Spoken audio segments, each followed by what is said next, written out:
السلام عليكم ورحمة الله وبركاته. وهاد الشباكية جوج كيسان كبار تاع سمسم أو جلجلان مطحون مليح، كاس تاع الزبدة ها هو. السلام عليكم ورحمة الله وبركاته.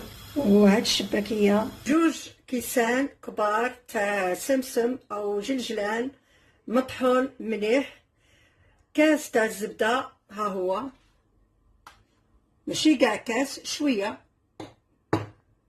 زيت، جوج البيضات، حبة حلاوة المنافع، نص كاس فيه زعفران الملون والماء، 6 معالق ما زهر، 4 معالق تاع الخل، معلقة كبيرة قرفة، عندي خمارة الحلوى معلقة متوسطة، شوية الخمارة عاود متوسطة تاع الفورية، والملح.